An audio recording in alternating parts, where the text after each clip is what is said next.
Hello friends, welcome to my channel UPPCS with Chauhan. तो guys मेरा नाम है कीरा चौहान और हम लोग कर रहे हैं आधुनिक भारत का इतिहास। तो गाइज इसमें हम जो है आज करेंगे चैप्टर नंबर 30, जो कि है कांग्रेस में नरम दल और गरम दल। ठीक है, मतलब कांग्रेस का विभाजन होता है, दो दलों में हो जाता है और जिसका ना एक होता है नरम दल और एक गरम दल। तो इसके बारे में हम पढ़ेंगे। गाइज अगर आपको मेरी वीडियो पसंद आती है तो प्लीज़ इसे लाइक करिए और मेरे चैनल को सब्सक्राइब और शेयर करना ना भूलिए। तो गाइज यहाँ पे जो हम घटना चक्र 2021 की सीरीज चल रही है वो हम इसे कंप्लीट करेंगे, तो आप लोग बने रहिए साथ में। तो दोस्तों चलिए फिर स्टार्ट करते हैं हम लोग चैप्टर से।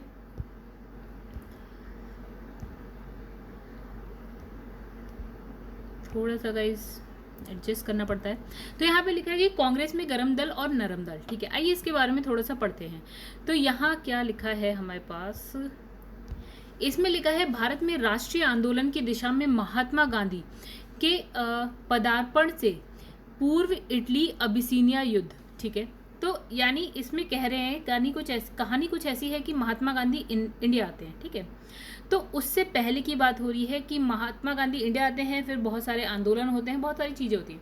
तो उससे पहले क्या होता है, एक होता है इटली अबिसीनिया युद्ध होता है। ठीक है, जिसमें इटली की औपनिवेशिक शक्ति जो है पराजित हुई। मतलब इसमें ये बता रहे हैं कि जो एक होता है उपनिवेश, एक होता है जो उस उपनिवेश पे जो है शासन करते हैं, जिसका वो उपनिवेश होता है, यानी कि औपनिवेशक देश होता है।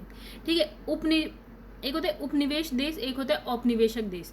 ठीक है, तो यहाँ पे जो इटली अबिसीनिया युद्ध के बारे में है, तो यहाँ उपनिवेश क्या है गाइस, अबिसीनिया है, और जो इटली है वो क्या है, औपनिवेशिक देश है। ठीक है, तो इसमें इस युद्ध से ये पता चलता है कि जो औपनिवेशिक शक्ति है या औपनिवेशिक देश है वो भी पराजित हो सकता है। अभी तक भारतीयों का मानना ये था कि जो औपनिवेशिक शक्ति है वो कभी पराजित हो नहीं सकती, बट यहाँ हो गई। ठीक है, तो यही यहाँ पे लिखा है कि एक पहला इटली अबिसीनिया युद्ध हो गया।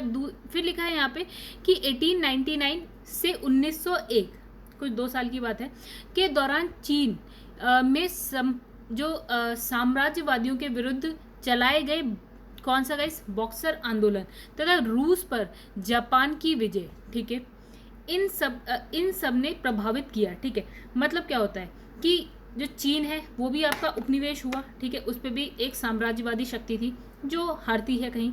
ठीक है, और जो रशिया है वो उपनिवेश होता है, तो वो किसको हराता है, जापान को। जापान एक शक्तिशाली देश था उस वक्त। ठीक है, उसको हराता है गाइस। ठीक है, तो ऐसा कुछ है। तो किंतु इसमें क्या है, वर्ष 1905 में जापान की रूस पर विजय, यानी कि यहाँ पे क्या होता है, सॉरी गाइस एक मिनट, तो गाइस सॉरी यहाँ पे गलती हो गई मुझसे। यहाँ पे क्या होता है, जो शक्तिशाली देश है वो आपका है रशिया। तो क्या होता है कि जापान जो है रूस पर विजय, जापान की रूस पर विजय का जो है सर्वाधिक प्रभाव पड़ा। गाइस इन सब युद्ध का प्रभाव किस पे पड़ा है, भारत पे पड़ा है। और भारत को यार ऐसा लग रहा है क्या औपनिवेशिक देश को हराना मुश्किल है, अब नहीं। उनको लगता है कि नहीं यार, औपनिवेशिक देश भी हार सकता है। खाली ऐसा नहीं है उपनिवेश ही दबके रहेंगे या हारते रहेंगे, ऐसा कुछ नहीं है। ठीक है, तो यहाँ से इनको थोड़ा आप ये समझ सकते हैं, ये थोड़ा सा मोटिवेट हो गए। तो लिखा है जापान ने 1905 में राजशाही रूस को हराकर स्वयं को सैनिक दृष्टि से एक शक्तिशाली यूरोपीय देश से श्रेष्ठ सिद्ध कर दिया। मतलब जापान जो छोटा सा देश था उसने अपने आप को और श्रेष्ठ सिद्ध कर दिया। फिर लिखा है कि इसने इस मिथ्या भ्रम का निवारण, मतलब जो इससे क्या होता है, एक भ्रम होता है, मिथ्या होती है, भ्रम होता है, उसका निवारण हो गया कि गोरी जाति के लोग अजेय हैं। अजेय का मतलब है कि हमेशा जीतने वाले। ठीक है, अब लिखा है कि कांग्रेस के नरम दल के नेताओं की आंदोलन की प्रमुख पद्धति। गाइस अब देखिए यहाँ पे बात हो रही है कांग्रेस का नरम दल और गरम दल। तो इन दोनों के अपने विचार थे। गरम दल कुछ अलग तरीके से सोचता था, नरम दल अपना कुछ अलग तरीके से सोचता था। यहाँ पे वही बात करेंगे कि जो नेता हैं नरम दल के जो नेता हैं गाइस, उनके आंदोलन की जो प्रमुख पद्धति है वो क्या है, राज बाम बंध आंदोलन। ठीक है, तो इस लिखा है कॉन्स्टिट्यूशनल एग्रीगेशन, अर्थात प्रशासन में भारतीयों की भागीदारी की मांग और जनता में राजनीतिक जागरूकता उत्पन्न करना। इन्होंने कहा यार जो भारतीय प्रशासन है उसमें एक काम करो यार, भागीदारी होनी चाहिए भारतीयों की ज़्यादा से ज़्यादा, एक इन्होंने ये कहा। और दूसरा इन्होंने कहा कि लोगों में राजनीतिक जागरूकता होनी चाहिए। ये आपका कौन कहता है, कि नरम दल कहता है। ठीक है, तो वही गरम दल के नेताओं के मुख्य मांगे क्या थी, क्या था कि अनुकूल प्रविघटन, ठीक है। तो इनका था कि पैसिव रेजिस्टेंस, अनुकूल प्रविघटन पद्धति की थी, ठीक है। वर्ष 1907 में गाइस क्या होता है, तो 1907 में कांग्रेस के सूरत अधिवेशन में कांग्रेस जो है नरमपंथी और गर्मपंथी दो अलग अलग गुट में जो है विभक्त हो जाती है, ठीक है गाइस। तो इसमें इंपॉर्टेंट क्या है, कौन सा अधिवेशन है, सूरत अधिवेशन कब होता है, 1907, जिसमें कांग्रेस जो है विभक्त हो जाती है नरमपंथी गर्मपंथी दल में, इंपॉर्टेंट, ठीक है। तो आगे बढ़ते हैं। अब इसमें लिखा है उदारवादी राजनीति और राजनीतिक भिक्षावृत्ति के युग में अधिकांश नरमपंथी नेता, गैस नरमपंथी नेता कौन कौन से थे, यहाँ लिखा है नाम, दादा भाई नौरोजी, फिरोज शाह मेहता, दिनशा वाचा, व्योमेश चंद्र बनर्जी थे, सुरेंद्र नाथ बनर्जी आदि शहरी क्षेत्रों से संबद्ध थे और इस काल में कांग्रेस पर समृद्धशाली मध्य वर्गीय बुद्धिजीवी का, जिसमें वकील, डॉक्टर, इंजीनियर, पत्रकार एवं साहित्यिक व्यक्ति सम्मिलित थे, का अधिकार था, ठीक है। फिर लिखा है उपाधियां और बड़े बड़े पद इन लोगों के लिए क्या है, आकर्षक रहते थे, ठीक है। जो नरमपंथी नेता है ना गाइस, उनकी बात यहाँ पे हो रही है। तो यहाँ पे लिखा है कांग्रेस में आने वाले ये प्रतिनिधि बड़े बड़े नगरों से आते थे और जनसाधारण से इनका कोई संपर्क नहीं था, यानी कि जो नरमपंथी नेता थे गाइस, वो अधिकतर ऐसा था कि ऐसा मान लीजिए कि जैसे आज आपके एमपीज जो हैं, आपके क्षेत्र के जो भी हैं, वो पार्लियामेंट में बैठते हैं, लेकिन उनको अपने क्षेत्र के बारे में कोई ज्ञान ही नहीं है, वो अपने लोगों से जुड़ ही नहीं पाए, ठीक है। एमपी कह लीजिए, एमएलए कह लीजिए, ऐसा कुछ कि जो ये नरमपंथी दल में जो नेता थे, वो लोग जो जनसाधारण है उनसे कभी जुड़ ही नहीं पाए, ठीक है। बड़े बड़े ऊंचे वर्गों से आते थे, ये इंजीनियर थे, डॉक्टर, पत्रकार, साहित्य जो भी थे, ठीक है। तो इनका ज़्यादा जुड़ाव था नहीं, नीचे वाले लोगों थे, मतलब जो साधारण लोग थे उनसे कोई ज़्यादा खास जुड़ाव इनका था नहीं। तो यह लिखा है कि फिरोज शाह मेहता ने स्वयं कहा था, क्या कहा उन्होंने, कहा कि कांग्रेस की आवाज़ जनता की आवाज़ नहीं है, बिकॉज जनता की आवाज़ तभी होती है जब आपका जो प्रतिनिधि होता है वो आपका सुने और उस के अनुसार कार्य करे, बट वो तो आपको सुन ही नहीं रहा, वो तो आपको जानता ही नहीं है। परंतु उसके साथ रहने वाले अन्य देशवासियों का ये कर्तव्य है कि वे इनकी भावनाओं को समझें और उन्हें व्यक्त करें और उनके उपचार का प्रयत्न करें, ठीक है। आगे बढ़ते, लिखा है कि गोपाल कृष्ण गोखले, थोड़ा गाइस तो यह लिखा है कि गोपाल कृष्ण गोखले उदारवादी खेमे से संबंधित है। तो गाइस आपको क्या नाम याद रखने हैं, जो उदारवादी और उग्रवादियों के नाम आपको याद रखने हैं, मतलब उग्रवादी नहीं, उग्रवादी दल, ठीक है। तो ये हो गए आपके दादा भाई नौरोजी, फिरोज शाह मेहता थे, दिनशा वाचा थे, व्योमेश चंद्र बनर्जी और सुरेंद्र नाथ बनर्जी, आपको याद रखने बिकॉज ये हर जगह आता रहेगा, ठीक है। अब यहाँ पे एक और नाम आया था गोपाल कृष्ण गोखले, ये भी उदारवादी दल से थे। अब लिखा है कि वे संभाव और मृदु न्याय प्रियता से में जो है विश्वास करते थे और उन्हें पूर्ण विश्वास था कि देश का पुनरुत्थान उत्तेजना के बवंडरों में नहीं हो सकता। मतलब गांधी जी भी कुछ ऐसा ही समझते थे, भैया अहिंसा नहीं होनी चाहिए, हिंसा नहीं होनी चाहिए, अहिंसा के मार्ग पे चलो। तो वो थोड़ा उदारवादी भी थे गांधी जी, ठीक है। तो वे साधारण और साधन और साध्य दोनों की पवित्रता में विश्वास रखते थे। गाइस किसकी बात कर रहे हैं हम लोग, कर रहे हैं गोपाल कृष्ण गोखले की। और ये क्या करते थे, साधन और साध्य दोनों की पवित्रता में विश्वास रखते थे। इसका मतलब क्या हुआ गाइस, देखिए एक होता है कि आपकी एक मंजिल होती है और मंजिल पे पहुंचने का रास्ता होता है। तो इन्होंने कहा भैया जो मंजिल है, जो साध्य है, जो मंजिल है, वो आपकी पवित्र होनी चाहिए, मतलब सही होना चाहिए। आपकी जो मंजिल है वो आपकी बिल्कुल करेक्ट होनी चाहिए, ठीक है। और जो साध्य है, साधन है, मतलब साधन का मतलब है उस मंजिल पे पहुंचने का जो भी आपका साधन है वो भी आपका क्या होना चाहिए, सही। इसका मतलब ये हुआ कि मुझे क्या है कि मुझे अपनी सैलरी करनी है 10 लाख रुपए, ये मेरी मंजिल है। और क्या है, जो साधन है, साधन भी मेरा जो है पवित्र होना चाहिए, यानी कि मैं एक लीगल तरीके से पैसा कमाऊं और क्या कहते हैं अपनी सैलरी को बढ़ा के 10 लाख रुपए कर दूं, ऐसा कुछ, ठीक है। ऐसा नहीं है कि मैं जो उल्टे सीधे काम करूं, ठीक है, और वहां उल्टे सीधे काम करके मैं अपनी सैलरी इतनी बढ़ा दूं, ठीक है, ऐसा नहीं, ठीक है। तो अब आप समझ गए होंगे साधन और साध्य की दोनों की पवित्रता, मतलब मंजिल भी आपकी क्या होनी चाहिए, पवित्र होनी चाहिए, और वहां तक पहुंचने का रास्ता भी आपका पवित्र होना चाहिए। अब लिखा है कि इन्हीं विचारों से प्रभावित होकर गांधी जी उनके, देखिए अब इसमें लिखा है जो गांधी जी है ना, उनके गुरु कौन थे, गोपाल कृष्ण गोखले। गांधी जी का भी यही कहना था कि साधन और साध्य दोनों की पवित्रता में गांधी जी भी विश्वास रखते थे। उनका इसीलिए वो कहते थे भैया हिंसा से दूर रहो, क्योंकि हिंसा उन्हें पवित्र साधन नहीं लगता था, ठीक है। तो उन्होंने लिखा इन्होंने 1889 में इलाहाबाद के जो कांग्रेस अधिवेशन है उसके मंच में राजनीति में क्या है सर्वप्रथम भाग लिया। अब लिखा है 1897 में उन्हें और वाचा को भारतीय व्यय के लिए नियुक्त वेल्बी आयोग के सम्मुख जो है साक्ष्य देने को कहा गया। ठीक है, किन दिनशा वाचा हो गए आपके, और उन्हें यानी कि गोपाल कृष्ण गोखले उन्हें भारतीय व्यय के लिए नियुक्त वेल्बी आयोग है उसके सम्मुख साक्ष्य देने को कहा गया। ठीक है, अब यहाँ लिखा है कि वर्ष 1902 में वे मुंबई संविधान परिषद के लिए और कालांतर में क्या है इंपीरियल लेजिस्लेटिव काउंसिल के लिए चुने गए।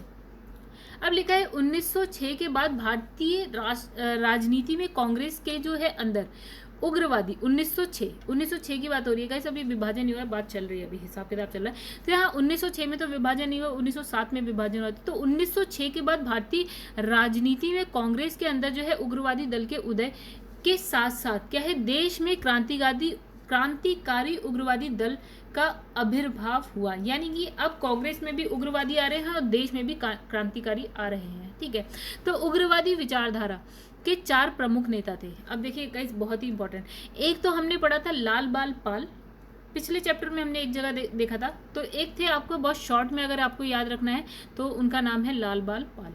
ठीक है, यानी कि लाल बाल पाल। चलिए यहीं से चलते हैं। तो लाला लाजपत राय, बाल गंगाधर तिलक, पाल विपिन चंद्रपाल। तो 3 तो ये हो गए। चौथे नाम है आपका अरविंद घोष। ठीक है, आई होप आपको याद रहेगा। तो इन नेताओं ने स्वराज प्राप्ति को ही अपना क्या बनाया लक्ष्य। फिर लिखा है इन्हें उदारवादी नेताओं की तरह संवैधानिक दायरे के अंदर अपनी मांगे मनवाने में विश्वास नहीं था। मतलब संवैधानिक दायरे के अंदर आप एक प्रोसेस के थ्रू अपनी बात मनवाओ। लाइक आप पार्लियामेंट में बैठे हैं या विधानसभा में बैठे हैं जहाँ भी, ठीक है, तो आप उसमें जो है एक प्रोसेस के थ्रू यार अपनी याचिका दो, फिर उस पर सुनवाई हो, सारी चीज़ें हो, वोट हो, फिर आपकी बात मानी जाए। ठीक है, तो इसमें ये लोग विश्वास करते नहीं थे। अब लिखा तिलक ने कहा, बाल गंगाधर तिलक उग्रवादी ही हैं, उग्रवादी नेताओं में।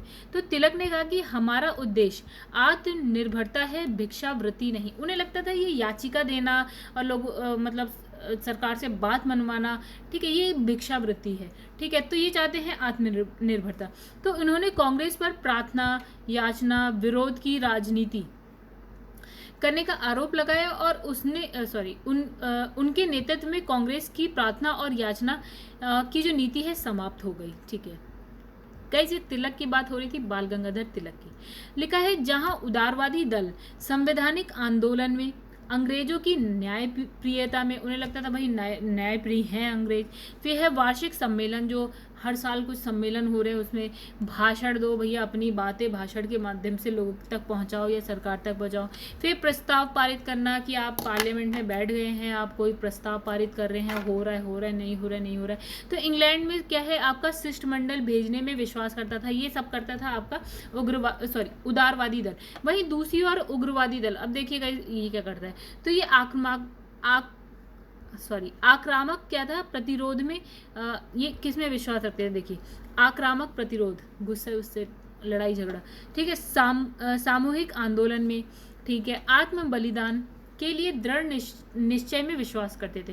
तो इनके लिए क्या था, स्वराज का अर्थ क्या था गाइस। देखिए स्वराज का भी अलग अलग अर्थ है। तो स्वराज का अर्थ था कि विदेशी नियंत्रण से पूर्ण स्वतंत्रता, यानी कि विदेशी नियंत्रण तो होना ही नहीं चाहिए भारत पे। और जो उदारवादी दल थे उनके लिए स्वराज का क्या अर्थ था, उनके लिए अर्थ था कि साम्राज्य के अंदर औपनिवेशिक स्वशासन, यानी कि इन्होंने कहा भैया ठीक है अंग्रेज हम पे हैं लेकिन शासन भैया हमारा होना चाहिए। लेकिन जो उग्रवादी थे वो कहते थे भैया अंग्रेजों को खत्म करो, भारत से बाहर निकालो, होने ही नहीं चाहिए भारत में। ठीक है, चलिए आगे बढ़ते हैं। अब लिखा है लाला लाजपत राय शेर पंजाब के नाम से भी जाने जाते थे। ठीक है, तो ये भारतीय राष्ट्रीय कांग्रेस में जो है गरम दल के नेता तथा पूरे पंजाब के प्रतिनिधि थे। पंजाब केसरी भी कहा जाता था इनको। लाला लाजपत राय, बाल गंगाधर तिलक, ठीक है, ये गरम दल थे गाइस। गरम दल यानी कि उग्रवादी दल था आपका। ठीक है। अब यहाँ लिखा है लाला लाजपत राय, बाल गंगाधर तिलक, विपिन चंद्र पाल, लाल बाल पाल, वही जो मैंने कहा वही है। तो साइमन कमीशन का विरोध करते हुए, अब देखिए साइमन कमीशन कब आता है, तो भाई साइमन कमीशन आता है 1927 में, ठीक है। ये हम बाद में आगे सब पढ़ेंगे गाइड, ठीक है। तो ये सारी चीज़ें आ जाएंगी। तो इसमें लिखा है साइमन कमीशन का विरोध करते हुए क्या होता है कि करते समय उन पर क्या होता है, लाठी चार्ज से लाला लाजपत राय क्या हो जाते हैं, घायल हो जाते हैं और 1928 में इनकी मृत्यु हो जाती है। लाला लाजपत राय ने इटली के क्रांतिकारी जो थे मैजिनी, वहाँ के जो राष्ट्रपति मैजिनी के जीवन व्रत को पढ़ने के बाद उन्हें अपना क्या है राजनीतिक गुरु माना। तो ये भी बहुत इंपॉर्टेंट है कि लाला लाजपत राय के गुरु कौन थे, तो वो थे मैजिनी, ठीक है। तो और वो राजनीतिक गुरु थे, ये भी याद रखने का, गुरु और राजनीतिक गुरु दोनों में बड़ा फर्क है। तो इसमें मतलब गुरु भी कई तरीके के होते हैं, तो यहाँ राजनीतिक गुरु की बात हो रही है। तो बाद में इन्होंने मैजिनी की जो है उत्कृष्ट रचना, क्या नाम है, ड्यूटीज ऑफ मैन, फिर लिखा है उर्दू में अनुवाद भी किया था इसका, क्या, ड्यूटीज ऑफ मैन, क्या उर्दू में अनुवाद किया था। तो लिखा है बंगाल विभाजन के विरोध में चलाए गए स्वदेशी आंदोलन के अरविंदो घोष प्रमुख नेता थे। देखिए गाइस क्या होता है 1905 में, 1905 का जो साल है वो इसलिए इंपॉर्टेंट है, ये भी हम आगे पढ़ेंगे, अभी आएगा। तो 1905 में क्या होता है, बंगाल का विभाजन हो जाता है। जो अंग्रेज होते हैं बंगाल को 2 भागों में बांट देते हैं, तो लोग बड़ा उससे नाराज हो जाते हैं। तो यहाँ पे आंदोलन चलाया जाता है जो कि है स्वदेशी आंदोलन। इसका मतलब ये कि भैया जो अंग्रेजों की चीज़ें उसका बहिष्कार करो और भारतीयों को, जो भारतीय वस्तुएं हैं उसको अपनाओ, कुछ ऐसा था। तो लिखा है कि बंगाल विभाजन के विरोध में स्वदेशी आंदोलन के अरविंदो घोष, जो आपके नरम दल के थे, ठीक है, कौन कौन थे, लाल बाल पाल और अरविंदो घोष। तो अरविंदो घोष उस समय तक क्या थे, प्रमुख नेता थे। और इस आंदोलन के अन्य प्रमुख नेता वही लाला लाजपत राय कहाँ से थे, पंजाब से थे, हम जानते हैं, अभी हमने पढ़ा। बाल गंगाधर तिलक आपके गाइस कहाँ से हैं, महाराष्ट्र से, तिलक, ओके। तो विपिन चंद्र पाल आपके कहाँ से हैं गाइस, बंगाल से थे, ठीक है। तो जो है तिलक सेवा और बलिदान में विश्वास करते थे और उन्हें सरकार की सत्ता को चुनौती देने का साहस था उनमें, कौन, बाल गंगाधर तिलक में।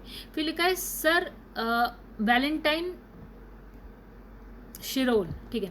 तो यहाँ लिखा है सर वैलेंटाइन शिरोल ने उन्हें भारत में अशांति का जन्मदाता कहा। बाल गंगाधर तिलक को सर वैलेंटाइन शिरोल ने क्या बोला, अशांति का जन्मदाता। फिर लिखा है बाल गंगाधर तिलक को सजा सुनाए जाने के पश्चात प्रमुख विद्वान, यानी कि कौन, मैक्स मूलर, ठीक है। अब ये क्या करते हैं, देखिए गंगाधर तिलक जो है उनको होती है सजा, ठीक है। तो उसके बाद क्या होता है, जो प्रमुख विद्वान है एक मैक्स म्यूलर, उन्होंने दया की वकालत करते हुए ये कहा था कि संस्कृत, बहुत इंपॉर्टेंट लाइन है गाइस, किन्होंने, मैक्स मूलर ने क्या कहा, ये कहा कि संस्कृत के एक विद्वान के रूप में तिलक में मेरी दिलचस्पी है। अब लिखा है वर्ष 1908, देखिए 1960 में जो है आपका कांग्रेस 2 दलों में विभाजित हो गया। अब आता है 1908 का समय। तो 1908 में बाल गंगाधर तिलक को केसरी में प्रकाशित लेखों के आधार पर क्या है, राजद्रोह का मुकदमा चलाकर 6 वर्ष के लिए कारावास की सजा देकर कहा, मांडले जेल कहाँ है, बर्मा में, बर्मा जो कि आज क्या है गाइस, म्यांमार है, राइट। तो नॉर्थ ईस्ट के, जब हम नॉर्थ ईस्ट में जाते हैं उसके जस्ट सटा हुआ है वो आपका देश है बर्मा, यानी कि म्यांमार, ठीक है। तो उनको जो है मांडले जेल बर्मा में भेज दिया जाता है। और किसकी बात हो रही है गाइस, तिलक की बात हो रही है, ठीक है। इनकी पत्रिका थी क्या, केसरी। तो उसमें उन्होंने कुछ सरकार के विरुद्ध लिख दिया होगा, जिसकी वजह से इन्हें 6 वर्ष का कारावास हो जाता है। कहाँ, मांडले जेल बर्मा में होता है, यानी कि जो आज का म्यांमार है। फिर लिखा है तिलक को हुई सजा, ठीक है, तिलक को हुई इस सजा के विरोध स्वरूप बम्बई के कपड़ा मिल मजदूरों ने देश में पहली राजनीतिक हड़ताल की। तो ये भी इम्पोर्टेंट है कि देश में जो पहली राजनीतिक हड़ताल है वो कहाँ होती है, बम्बई में कपड़ा मिल मजदूर करते हैं, ठीक है गाइस। और क्यों करते हैं, क्योंकि तिलक को जेल हो जाती है, ठीक है। तो मांडले जेल में ही उन्होंने क्या है, गीता रहस्य नामक पुस्तक लिखी। और तिलक सांप्रदायिकतावादी नहीं थे, ठीक है। वे प्रथम राष्ट्रवादी नेता थे जिन्होंने जनता से निकट का संबंध स्थापित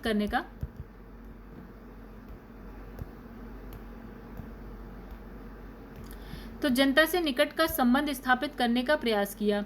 और इस दृष्टि से वे महात्मा गांधी के क्या थे, अग्रगामी थे।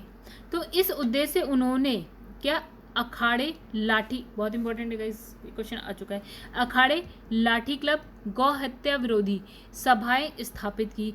उन्होंने महाराष्ट्र में शिवाजी महोत्सव, ये सब तिलक की बात हो रही है, बाल गंगाधर तिलक, और वो थे भी महाराष्ट्र थे, तो इन्होंने महाराष्ट्र में शिवाजी महोत्सव, गणपति पर्व आरंभ किया ताकि जनता में राष्ट्र सेवा की भावना जागे। अब लिखा है बाल गंगाधर तिलक जो है 1 अगस्त 1920 को हुई मृत्यु के बाद उनकी अर्थी को महात्मा गांधी के साथ मौलाना, देखिए अब उन्हें कंधा किस किसने दिया है, ठीक है, तो एक नाम इसमें लिखा है महात्मा गांधी का, उनके साथ मौलाना शौकत अली है, और एक है डॉक्टर सैफुद्दीन किचलू ने उठाया उन्हें, ठीक है। फिर मौलाना हसरत मोहानी ने उस समय शोक गीत पढ़ा, ठीक है। तो ये कुछ नाम है जो आपको पता होने चाहिए। चलिए, तो अब हमारे जो नोट्स है वो हो गए कंप्लीट गाइस। हम करते हैं यहाँ पे क्वेश्चन आंसर। तो इसमें लिखा है महात्मा गांधी के पदार्पण से पूर्व जो है भारत में राष्ट्रीय आंदोलन की दिशा को निम्नलिखित में से किन अंतरराष्ट्रीय घटनाओं ने प्रभावित किया। तो लिखा है 1893 इटली अबिसीनिया युद्ध, बिल्कुल इटली अबिसीनिया युद्ध हमने पढ़ा था, बिल्कुल सही लिखा है। और जो चीन का बॉक्सर जो है आंदोलन, ये भी पढ़ा। आयरलैंड के क्रांतिकारी आंदोलन, और लिखा है रूस जापान युद्ध। तो हमने थर्ड वाला तो हमने अपने नोट्स में नहीं पढ़ा, बाकी हमने 1, 2 and 4 तो जरूर पढ़ा है। तो वैसे इसमें कोई ऑप्शन तो है नहीं 1, 2 and 4, तो इसका आंसर है 1, 2, 3, 4, यानी कि आयरलैंड के क्रांतिकारी आंदोलन ने भी, ठीक है। तो वैसे इसमें जो एज सच कुछ हमारे पास नया नहीं है, हम नोट्स में पढ़ चुके हैं, ठीक है।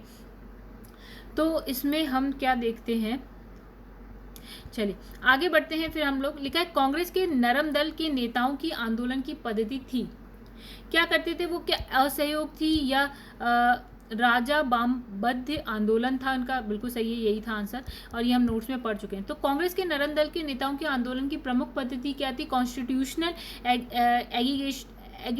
एगिटेशन, अर्थात प्रशासन में भारतीयों की भागीदारी की मांग और जनता में राजनीतिक जागरूकता उत्पन्न करना। Sorry guys. फिर आगे बढ़ते हैं, लिखा निम्नलिखित में से किस आंदोलन के कारण भारतीय राष्ट्रीय कांग्रेस का विभाजन हुआ और जिसके परिणाम स्वरूप नरम दल गरम दल का जो है उद्भव हुआ। तो गाइस ये क्या होता है, स्वदेशी आंदोलन, यानी कि क्या होता है 1905 में बंगाल का विभाजन हो जाता है, जिसकी वजह से क्या होता है, अब जो कांग्रेस में लोगों की जो विचार है वो अलग अलग हो जाते हैं। तो कुछ का तो उग्रवादियों की तरह विचार होता है, कुछ का नरम जो उदारवादियों की तरह विचार होता है, ठीक है। तो उसकी वजह से कांग्रेस का जो होता है विभाजन हो जाता है। तो लिखा है स्वदेशी आंदोलन यानी कि विदेशी तथा विदेशी वस्तु के बहिष्कार से बंगाल के बाहर प्रसार को लेकर कांग्रेस के जो है उग्रपंथी नरमपंथी धड़ों में क्या होता है, धड़ों के मध्य मतभेद व्याप्त था और गर्मपंथी आंदोलनकारी स्वदेशी और बहिष्कार आंदोलन को बंगाल तक ही सीमित ना रखकर उसे पूरे देश के अन्य हिस्सों, मतलब देश के अन्य हिस्सों तक पहुंचाना चाहते थे। जो उग्रवादी यानी कि गर्मपंथी थे वो चाहते थे भैया ये जो भी बंगाल में हुआ है वो खाली बंगाल तक सीमित ना रहे, ये जो गुस्सा है बंगाल से बाहर भी पहुंचे, मतलब देश में हर जगह पहुंचे। वे केवल विदेशी माल के बहिष्कार से ही संतुष्ट नहीं थे, बल्कि वे चाहते थे कि अंग्रेजी हुकूमत को किसी भी तरह से सहयोग ना दिया जाए। लिखा है अधिकतर नरमपंथी नेता थे। तो अब हम नरमपंथी यानी कि उदारवादी नेता की बात हो रही है। तो गाइस वो हमने पढ़ा था कि वो अधिकतर जो थे ऊंचे वर्ग के थे, तो ऑब्वियसली जो ऊंचे वर्ग के हैं वो शहरी क्षेत्रों से होंगे, ठीक है। तो इसमें एज सच नाम लिखा है यहाँ पे, देखिए नाम क्या क्या लिखा है। यहाँ लिखा है दादा भाई नौरोजी, फिरोज शाह मेहता, दिनसा बाचा, व्योमेश बनर्जी हो गए, सुरेंद्र नाथ बनर्जी हो गए, ये सारे थे। और इसके साथ साथ ये कहते थे बुद्धिजीवियों का, मतलब ये क्या मध्यवर्गीय बुद्धिजीवियों का दल था, जिसमें क्या थे वकील, डॉक्टर, इंजीनियर, पत्रकार, साहित्यिक व्यक्ति थे, सम्मिलित थे, ठीक है। और उपाधियां, बड़े बड़े पद इन लोगों के लिए क्या होते थे, आकर्षक रहते थे। और ये जो है जनसाधारण से इनका ऐसा जितना कोई जुड़ाव था नहीं। लिखा है निम्नलिखित, गाइस हमने ये सब पढ़ा था अभी तो मैंने जल्दी जल्दी कर दिया। फिर लिखा है निम्नलिखित में से किसने 1904 से लगातार भारत को स्वशासन देने पर बल दिया। तो गाइस नाम है दादा भाई नौरोजी, ठीक है। तो इसमें लिखा दादा भाई नौरोजी ने भारत के लिए, ये गाइस नया है, ठीक है, ये हम नोट्स में पढ़ के नहीं आए। तो दादा भाई नौरोजी ने भारत के लिए स्वशासन या स्वराज की मांग 1904 के इंटरनेशनल सोशलिस्टिक कांग्रेस की पहली बार रखी थी। और क्या है, वर्ष 1905 में कांग्रेस के बनारस अधिवेशन में अपने संदेश में भी स्वशासन, ठीक है, यानी कि सेल्फ गवर्नमेंट यानी कि स्वशासन का मतलब हो गया जो अभी ब्रिटिश गवर्नमेंट थी वो नहीं, भारतीयों की खुद की सरकार हो, ठीक है। तो 1900 की बात कही थी। और 1906 में क्या होता है, कांग्रेस अधिवेशन में अपने जो है अध्यक्षीय भाषण में स्वराज की मांग की थी। गाइस किसका नाम आ रहा है बार बार, दादा भाई नौरोजी। चलिए नेक्स्ट क्वेश्चन पे आते हैं हम लोग, जिसमें लिखा निम्नलिखित में से कौन उग्रपंथी नहीं था, यानी कि कौन उदारवादी था, ठीक है, उग्रपंथी उदारवादी, ठीक है। तो गाइस कौन उदारवादी था, तो गाइस कौन थे, देखे देखिए इन्होंने भी हत्या करी है। मदन लाल भी आपके उग्रवादी थे। अब लाल बाल पाल हम पढ़ ही चुके हैं, उग्रवादी थे। तो गोपाल कृष्ण गोखले हमने पढ़ा था, उदारवादी थे। तो इसमें लिखा है गोपाल कृष्ण गोखले उदारवादी खेमे से संबद्ध थे। वे संभाव और मृदु न्यायप्रियता में विश्वास करते थे। उन्हें पूर्ण विश्वास था कि देश का पुनरुत्थान जो है उत्तेजना के बवंडरों में नहीं हो सकता। वे साधन और साध्य दोनों की पवित्रता में विश्वास करते थे। गाइस हमने किसका नाम पढ़ा? गोपाल कृष्ण गोखले, यही गांधी जी के गुरु भी थे राजनीतिक। तो इसमें लिखा है इसमें से कौन उग्र राष्ट्रवाद के उल्लेखनीय नेताओं में से नहीं था? तो गोपाल कृष्ण गोखले ए आंसर है, ये उदारवादी थे। लिखा निम्नलिखित में से कौन उग्र जो है राष्ट्रवादी नेता नहीं था? तो गाइस आप जानते हैं आंसर, ठीक है। अब लिखा है किसने भारतीय राष्ट्रीय कांग्रेस पर प्रार्थना याचना विरोध की राजनीति करने का जो है आरोप लगाया? तो गाइस किसने लगाया था? तिलक ने लगाया था, यानी बाल गंगाधर तिलक ने लगाया था। यहाँ लिखा है कि 1906 के बाद जो है भारतीय राजनीति में कांग्रेस के अंदर उग्रवादी दल के उदय के साथ देश में क्रांतिकारी उग्रवादी दल का जो है होता है आविर्भाव होता है। फिर लिखा है उग्रवादी विचारधारा के 4 प्रमुख नेता थे। कौन थे गाइस? आप देखिएगा, लाल बाल एंड पाल, ठीक है, और अरविंदो घोष। तो लिखा है इन नेताओं ने स्वराज प्राप्ति को ही अपना लक्ष्य बनाया है। इन्हें उदारवादी नेताओं की तरह संवैधानिक दायरे के अंदर अपनी मांग मनवाने में विश्वास नहीं था। तो तिलक ने क्या कहा था कि हमारा उद्देश्य आत्मनिर्भरता है, भिक्षावृत्ति नहीं। उन्होंने कांग्रेस पर प्रार्थना याचना और विरोध की राजनीति करने का क्या किया था? आरोप लगाया था। चलिए नेक्स्ट क्वेश्चन पे आते हैं। लिखा है किसने भारतीय राष्ट्रीय कांग्रेस के विरुद्ध अनुनय विनय और विरोध की राजनीति का जो है आपका दोष लगाया था? तो गाइस ये हो गया आपका रिपीट। आगे बढ़ते हैं। लिखा है कि कांग्रेस की प्रार्थना याचना की नीति जो है अंत गोतत्व समाप्त हो गई, ठीक है। लिखा है कि समाप्त हो गई बाल गंगाधर तिलक के नेतृत्व में। ये ऐसा नहीं मानते थे कि इससे कुछ फायदा होगा। तो लिखा है कांग्रेस नेताओं के तो यहाँ लिखा है कांग्रेस नेताओं के आवेदन निवेदन नीति की असफलता ने देश के अंदर और दुख कांग्रेस के अंदर क्या है असंतोष पैदा किया। ब्रिटिश सरकार द्वारा लगातार कांग्रेस के प्रति अपनाई जाने वाली जो है उपेक्षापूर्ण नीतियों ने कांग्रेस के युवा नेताओं जैसे कि बाल गंगाधर तिलक, लाला लाजपत राय, विपिन चंद्र पाल को अंदर से क्या है आंदोलित कर दिया। तो इन मतलब क्या है कि अंग्रेज जो है इनकी कोई बातों पर ऐसा जितना ध्यान देते नहीं थे, ठीक है। तो इन युवाओं नेताओं ने क्या किया कि उदारवादी नेताओं की राजनीतिक भिक्षावृत्ति में कोई विश्वास नहीं था। उन्होंने स्वराज प्राप्ति को अपना जो है मुख्य लक्ष्य बनाया। बाल गंगाधर तिलक इस विचारधारा के अग्रदूत थे और उनके नेतृत्व में कांग्रेस की प्रार्थना याचना की नीति समाप्त हो गई थी। लिखा है भारतीय राष्ट्रीय कांग्रेस को किसने भीख मांगने वाली संस्था कहा था? गाइस किसने कहा था? बाल गंगाधर तिलक ने कहा था, ठीक है। तो उग्र विचारधारा वाले नेताओं ने कांग्रेस के बारे में नकारात्मक टिप्पणियां की। उसमें से एक बाल गंगाधर तिलक भारतीय राष्ट्रीय कांग्रेस को याचना संस्था, ठीक है, बेगिंग इंस्टीट्यूट, ठीक है, की संग बेगिंग मतलब भीख मांगना ऐसा, ठीक है। लेकिन भारतीय राष्ट्रीय आंदोलन गर्मपंथी के प्रभावाधीन आया। तो गाइस इसमें लिखा है 1906 के बाद, 1907 में तो अलग हो ही जाते हैं। तो इसमें लिखा है वर्ष 1906 के बाद भारतीय राजनीति में कांग्रेस के भीतर गरम दल का जो है प्रभाव बढ़ा। गरम दल का नेतृत्व प्रमुख कांग्रेस नेता बाल गंगाधर तिलक, लाला लाजपत राय, विपिन चंद्र पाल, अरविंदो घोष ने मिलकर किया। तो इन नेताओं ने स्वराज को अपना लक्ष्य बनाया और नारा दिया, स्वराज मेरा जन्मसिद्ध अधिकार है और मैं उसे लेकर आऊंगा। किसने नारा दिया था? ये गाइस था तिलक का नारा। लेकिन निम्नलिखित में से कौन सा नेता कांग्रेस के गरम दल से संबद्ध था? तो गाइस देखिए गरम दल यानी कि लाल बाल पाल, अरविंदो घोष। तो अरविंदो घोष, ठीक है। आगे बढ़ते हैं। लिखा है अरविंदो घोष कांग्रेस के उग्रवादी विचारधारा अथवा गरम पक्ष के नेता थे और वे गरम दल के 4 स्तंभ यानी कि लाल बाल पाल, अरविंदो घोष में से एक थे। और लिखा है 1893 से 94 में क्या है अपने एक लेख में उन्होंने कहा था कि कांग्रेस श्रमिक वर्ग से दूर है और अराष्ट्रवादी है और पूर्णतः क्या है असफल रही। तो इसकी शासकों से अप्रसन्न होने के भय से स्पष्ट न कहने की नीति को उन्होंने जो है कायरता की संज्ञा दी। तो उसके अनुसार कांग्रेस क्षय रोग से मरने वाली है और वर्ष 1908 में पुलिस द्वारा मणिक तल्ला उद्यान में छापा मारकर जो है छापा मारकर जिन 34 लोगों को गिरफ्तार किया गया था उसमें अरविंदो घोष भी थे, और सभी के ऊपर क्या है, अलीपुर षड्यंत्र। गाइस ये एक और बहुत इंपॉर्टेंट है षड्यंत्र, इसका नाम है अलीपुर षड्यंत्र मामले के अंतर्गत मुकदमा चलाया गया। ठीक है, तो कुछ नाम था जिसमें अरविंदो घोष का भी नाम था, और अलीपुर षड्यंत्र के मामले के अंतर्गत इन पर क्या होता है, मुकदमा चलाया गया। तो इसमें लिखा है अरविंदो घोष को 1 वर्ष की सजा हुई, किंतु बाद में क्या है, साक्ष्य के अभाव में उन्हें छोड़ दिया गया। ठीक है, कालांतर में वो क्रांतिकारी जो है क्रियाकलापों में से अलग होकर क्या है, सन्यासी बनकर और क्या है, पांडिचेरी यानी कि आज जो हम बोलते हैं पुडुचेरी चले गए। लिखा है निम्नलिखित में से कौन एक उग्रवादी था, तो सी लिखा है बिपिन चंद्र पाल, लाल बाल पाल वाले। फिर लिखा है राष्ट्रीय आंदोलन में निम्न में से किसको नरम दलीय के तौर पर नहीं जाना जाता है, यानी कि करम दल माना जाता है, नरम दल नहीं तो गरम दल, यानी कि लाल बाल पाल, अरविंदो घोष। तो गाइस देखिए बाल, तो बाल गंगाधर तिलक। लिखा है शेरे पंजाब के नाम से लाला लाजपत राय को जाना जाता है।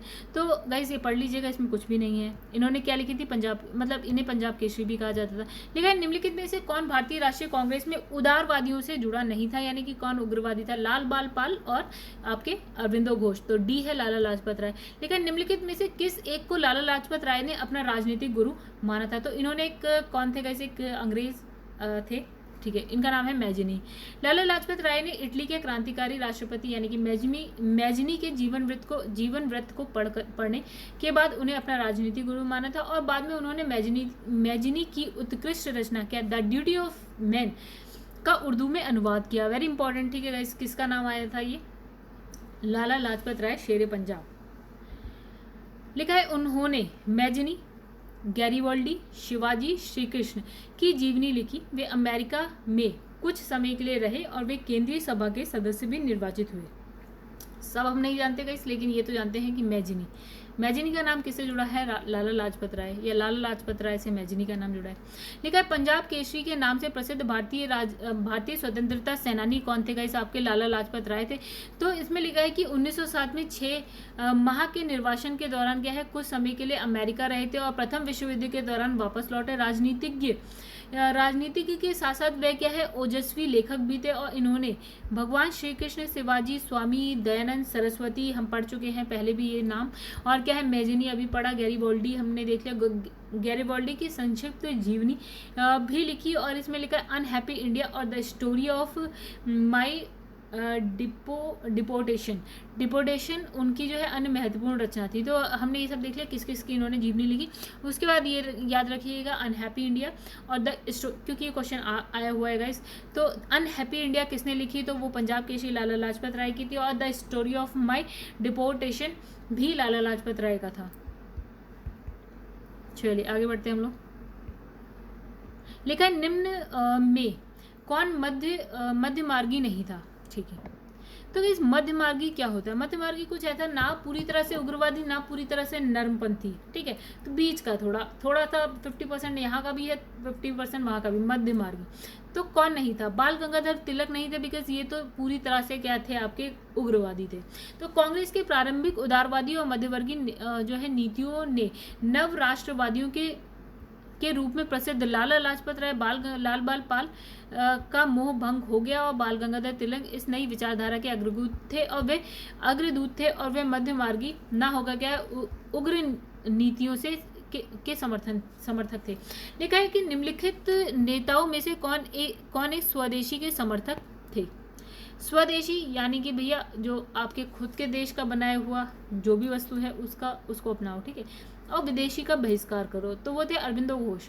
तो लिखा है बंगाल के विभाजन के विरुद्ध में चलाए गए स्वदेशी आंदोलन के जो प्रमुख नेता थे वो गाइस कौन थे, अरविंदो घोष थे। ठीक है, तो इस आंदोलन के अन्य प्रमुख नेता लाल बाल एंड पाल है। ठीक है, लाला लाजपत राय पंजाब से थे, बाल गंगाधर तिलक गाइस आपके महाराष्ट्र से, और विपिन चंद्र पाल गाइस आपके बंगाल से ही थे। ठीक है, आगे बढ़ते हैं हम लोग। लेकिन निम्नलिखित में से किसे भारतीय शांति के जनक के रूप में माना जाता है, तो गाइस किसको, लोकमान्य तिलक। तो तिलक सेवा और बलिदान में विश्वास करते थे और उनमें सरकार की सत्ता को चुनौती देने का साहस था, और यह उन्हीं के प्रयत्नों का परिणाम था कि कांग्रेस सरकार की प्रशंसा करने वाली संस्था से बदलकर सरकार की आलोचक संस्था बन गई। ठीक है, पहले सरकार की क्या करती थी वो, प्रशंसा करती थी, अब उसकी क्या करने लगी, आलोचना करने लगी। किसकी वजह से, तिलक ने ऐसा कुछ किया। फिर एंग्लो इंडियन जो है नौकरशाही उन्हें विद्रोही समझती थी, और सर वैलेंटाइन शिरोल ने उन्हें भारत में अशांति का जन्मदाता कहा, और तिलक शिरोल पर क्या है, मानहानि का मुकदमा चलाने के उद्देश्य से इंग्लैंड गए थे। यद्यपि वे मुकदमा हार गए, किंतु इनका जो है वो जो है उचित प्रभाव हुआ। तो गाइस इसमें बहुत सारी चीज़ें हमने क्या देखी, नहीं देखी हैं। आगे बढ़ते हैं। लिखा है बाल गंगाधर तिलक को किसने अशांति का जनक कहा था, वैलेंटाइन शिरोल ने कहा था। फिर लिखा है किसने कहा था कि तिलक भारतीय शांति के जनक थे। गाइस रिपीट हो रहा है। निम्नलिखित में से कितने भारतीय शांति का जनक कहा जाता है, ये भी रिपीट हो गया। फिर लिखा है बाल गंगाधर तिलक को सजा के पश्चात निम्नलिखित में से किसने दया की वकालत की और कहा था कि संस्कृत के एक विद्वान में क्या है, विद्वान के रूप में तिलक में मेरी क्या है, दिलचस्पी है। तो आंसर है आपका रविन्द्रनाथ टैगोर, मैक्स म्यूलर। तो गाइस आंसर है मैक्स म्यूलर। तो यहाँ लिखा है कि इसमें कुछ नहीं लिखा है, इसमें यही लिखा है। लिखा है बाल गंगाधर तिलक लोकमान्य तिलक के नाम से जाने लगे जब आंसर है इसका ओके। तो आइए इस व्याख्या देख लेते हैं। ब्रिटिश सरकार ने बाल गंगाधर तिलक को पुणे के क्या लिखा है, असिस्टेंट कलेक्टर रेंड की हत्या के मामले में क्या है, अभियुक्त बनाया। फिर लिखा है तिलक को दोषी पाया गया और 18 माह के कठोर कारावास की सजा दी गई। जब वे जेल से बाहर आए तो वे एक राष्ट्रीय नायक यानी कि नेशनल हीरो के रूप में उभरे, और इस तरह किसी एक घटना नहीं बल्कि अनेक राष्ट्रवादी कार्यों के बाद जो है तिलक को क्या बोला गया, लोकमान्य की उपाधि दी गई। ठीक है, 1908 में 6 वर्ष के कारागार की सजा स्वतंत्रता संग्राम के किस उग्रवादी नेता को दी गई थी। तो हमने पढ़ा था, कहाँ पे दी गई थी, हमें थोड़ा सा याद है, बर्मा में एक जेल थी वहां पे कुछ, तो वो है बाल गंगाधर तिलक। तो यह लिखा है 1908 में बाल गंगाधर तिलक को केसी के प्रकाशित लेखों के आधार पर राजद्रोह का मुकदमा चलाकर 6 वर्ष के कारावास की सजा देकर मांडले जेल बर्मा में भेज दिया गया था। तो 1908 में बाल गंगाधर तिलक को जेल हुई, कितने वर्ष की हुई थी गाइस, अभी हमने देखा 6 साल की। तो लिखा है भारत के स्वतंत्रता आंदोलन के प्रारंभिक दौर में उग्रवादी विचारधारा को निम्नलिखित में से कौन सा एक जो है निरूपित करता है। तो गाइस इसका आंसर है बी, यानी कि किसकी बात हो रही है, उग्रवादी विचारधारा की। तो लिखा है सांविधिक साधनों और याचिकाओं के स्थान पर आक्रामक साधनों से स्वशासन प्राप्त करना। ठीक है, तो गाइस यहाँ क्या लिखा है कि जहां उदारवादी दल संवैधानिक आंदोलन में, अंग्रेजों की न्यायप्रियता में, वार्षिक सम्मेलन में भाषण देने में, प्रस्ताव पारित करने में और इंग्लैंड में शिष्टमंडल भेजने में विश्वास करता था, वहीं दूसरी ओर जो उग्रवादी है वो क्या करते थे, उग्रवादी दल आक्रामक प्रतिरोध में, सामूहिक आंदोलन में, आत्म बलिदान के लिए दृढ़ निश्चय में विश्वास करते थे, और उनके लिए स्वराज का अर्थ क्या था, विदेशी नियंत्रण से पूर्ण स्वतंत्रता। लेकिन जो उदारवादी दल थे उनके लिए स्वराज का मतलब था साम्राज्य के अंदर औपनिवेशिक स्वशासन। आइए आगे बढ़ते हैं। लिखा है भारतीय मुसलमान सामान्य रूप से उग्रवादी आंदोलन की ओर आकर्षित नहीं हुआ, इसका कारण था गाइस, कारण क्या था कि उग्रवादियों की हिंदू अतीत का राग अलापने की नीति। ठीक है, मतलब ये क्या करते थे, हिंदू अतीत का राग अलापते रहते थे जो उग्रवादी थे। जैसे कि अभी हमने पढ़ा भी था, क्या पढ़ा था हमने कि इसमें पढ़ा था भारतीय मुसलमान सामान्य रूप से उग्रवादी आंदोलन की ओर जो है आकर्षित नहीं हुए, क्योंकि उग्रवादी नेता जो है हिंदू अतीत का जो है हिंदू अतीत है उसको वापस लाना चाहते थे।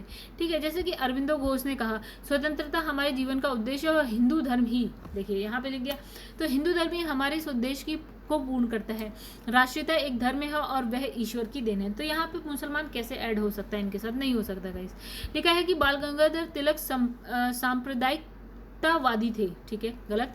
उन्होंने धर्म का राजनीतिक अस्त्र के रूप में प्रयोग किया, दोनों ही गलत है गाइस, पता नहीं इसका आंसर क्या हुआ। लिखा है एक गलत है, ओके हाँ सही है। जो हमारा इन्होंने क्या करा, धर्म का राजनीतिक अस्त्र के रूप में जो है प्रयोग किया था, जैसे उन्होंने क्या गणेश महोत्सव मनाया था। ठीक है, तो आइए देखते हैं। तो यहाँ पे लिखा है कि जो ए था वो तो भैया गलत था और जो आर है वो सही है। अब लिखा है तिलक जो है सांप्रदायिकतावादी नहीं थे, वे प्रथम राजनीतिक नेता थे जिन्होंने जनता के निकट का संबंध जनता से जो है निकट का संबंध स्थापित करने का प्रयत्न किया, और इस दृष्टि से वे महात्मा गांधी के क्या थे, अग्रगामी थे। तो उन्हें तो इस उद्देश्य से उन्होंने क्या है अखाड़े, लाठी क्लब, गौ हत्या विरोध सभाएं स्थापित करी।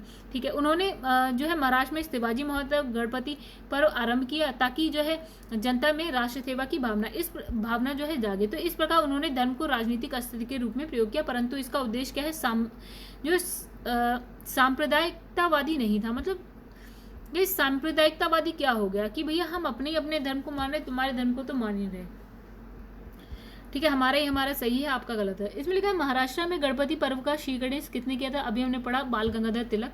फिर लिखा है निम्नलिखित में से किसने महाराष्ट्र में गणपति पर्व का ऐसा कायाकल्प किया कि वह एक राष्ट्रीय उत्सव हो गया, उसका स्वरूप क्या है, राजनीतिक हो गया, ठीक है, बाल गंगाधर तिलक। तो गाइस नेक्स्ट क्वेश्चन क्या कहता है, महात्मा गांधी के साथ निम्न मुसलमानों में से किसने बाल गंगाधर तिलक को क्या है अर्थ दी? गाइस अभी हमने नाम पढ़ा था, महात्मा गांधी थे, डॉक्टर सैफुद्दीन कुचली थे, और आपके थे मौलाना शौकत अली। और इसमें लिखा मौलाना हसरत मोहानी जो है उन्होंने शोक गीत गाया, ठीक है। और इनकी मृत्यु कब होती है गाइस, 1 अगस्त 1920 में होती है, बाल गंगाधर तिलक की। तो गाइस अब जो हमारा नेक्स्ट चैप्टर होगा वो है भारत में क्रांतिकारी आंदोलन। तो दोस्तों अगर आपको मेरी वीडियो पसंद आती है तो प्लीज़ इसे लाइक करिए और मेरे चैनल को सब्सक्राइब और शेयर करना ना भूलें।